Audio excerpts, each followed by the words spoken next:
recently bought Dragontown, Flick Silverpen's Guide to Dragontown, written by JP Coovert. It could be French. I'm not sure how to pronounce your last name. And he found out who I am, so he sent me some more stuff. Dragontown is a system-neutral zine that is just a really cool little adventure you can throw just about anywhere. And it was cool enough that I really want to talk about it. So we're going to go through it. Now, the zine itself is stapled. It's really nice quality. And as far as I know, I think he prints them here somewhere in the United States and then mails them out. To really experience this, we're going to look at the PDF that came with this wonderful zine. And this is Dragontown.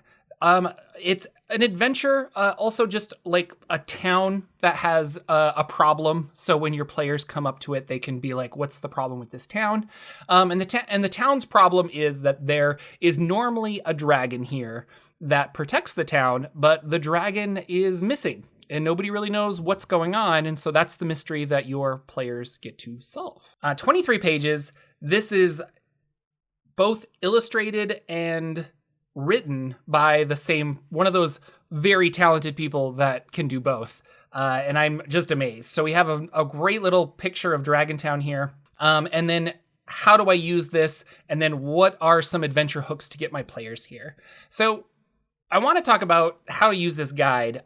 They don't have stat blocks because this is system neutral, but basically he says there are high and low modifiers for each enemy. So if you need an enemy to do a check or something like that, high would be +3 and low would be -4. So if a zombie needs to make a con save, they would do a high +3 to that roll.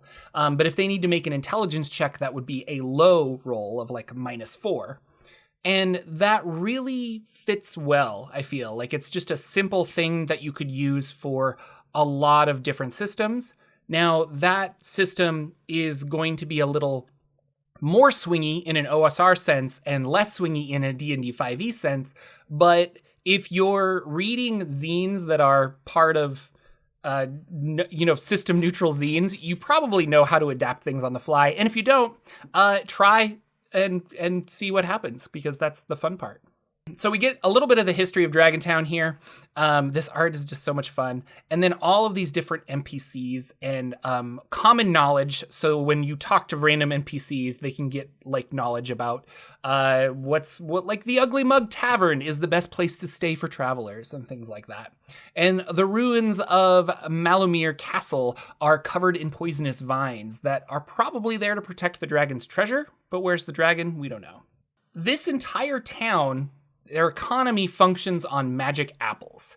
So there are some apples that grow within this town, and the players, when they eat the apples, there can be a magical effect associated with them. So there is a table here that you could roll on, or you could, just have them find specific ones. They could buy these apples in town, and you could have various random magical effects that happen for 10 to 60 minutes or longer, because the mysterious palm it's extremely rare, but it grants the effects of another apple for 1d12 days. They use these giant insects as mounts to aid in their farming.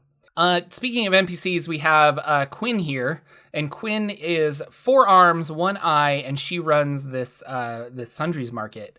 And they have prices and stuff for things they have prices on all their things that are for sale. And I like that she has just some interesting special items that you could pick up that may or may not help with the adventure. It's kind of one of those interesting ones. I like this a lot. And then we get into the various different places and their NPCs. So there's this stable here run by these people. There's the smithy that you can go check out. There's a temple. There is the bakery. And these all have little encounters within them. So as your players are exploring Dragontown here, they can go to these different spots and really get a feel for the whole town. Like everybody's really fleshed out in this simple little zine, and I like it. And the art is just so much fun. The Ugly Mug is the tavern. It has prices, and there's more NPCs here. We obviously have the cook and things like that. And then everybody's got kind of an angle, and they'll provide some insight into what's going on. So the main problem now is the dragon has left, and we have an issue where slimes are coming into the streets at night.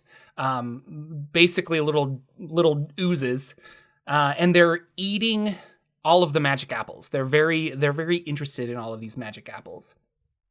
One of the fun things about this is they have the ability to split, but also to combine. And so if you use the slimes as like minor encounters, the players will learn early on that their slimes are going to separate or combine into a larger slime. And it's a really simple mechanic. You just take the two HPs and combine them together. And then there are there are light stat blocks for medium and giant slimes.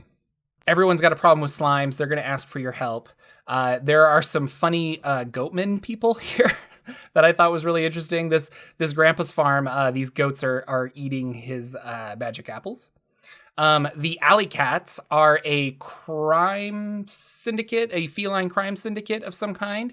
And that leads into the alley cat's hideout. So you can go through this little, within this zine, within the town of Dragontown, we have a little dungeon crawl here, which is really fun. We also have another one. If you go to the cemetery, they have their own problem with zombies, and you can navigate throughout the cemetery to maybe bypass the wicked vines and get into the castle. Kind of the goal is to get to the castle and try to figure out what's going on with the dragon. Ultimately, your players want to get to the castle. And so here is the interior of the castle. And you know there's the treasure and a bunch of other places.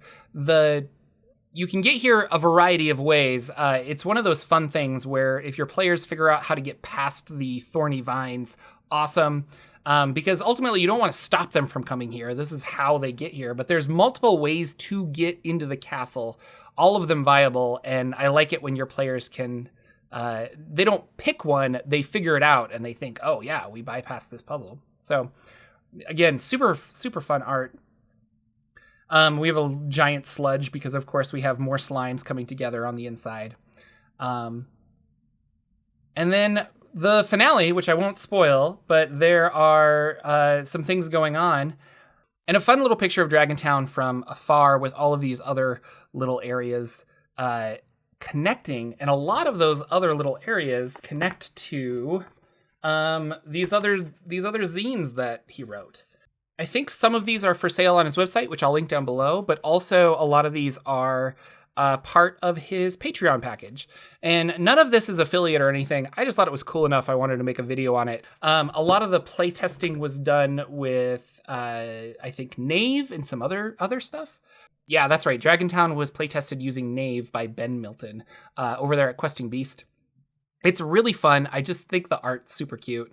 And I shouldn't say cute, but it really invokes a fun evening of D&D to me. Of just like, let's go to Dragontown. I have a quick adventure. And then you get a feel for this place through the art.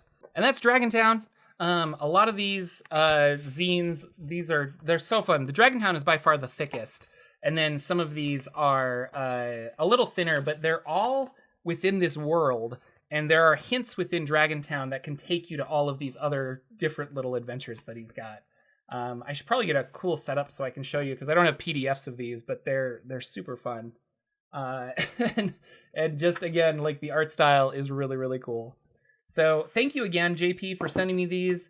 I'll put links to his YouTube channel, Patreon, and shop down below. And if you think it's as cool as I do, then you can run out and grab your copy of Dragontown and run it for your friends. This is something I really want to run, and I think a one-shot is going to happen in my future. That's it for today. Thank you for watching, liking, subscribing. This is kind of a smaller channel, so I really appreciate all of the subscribes, and I'll see you guys next time.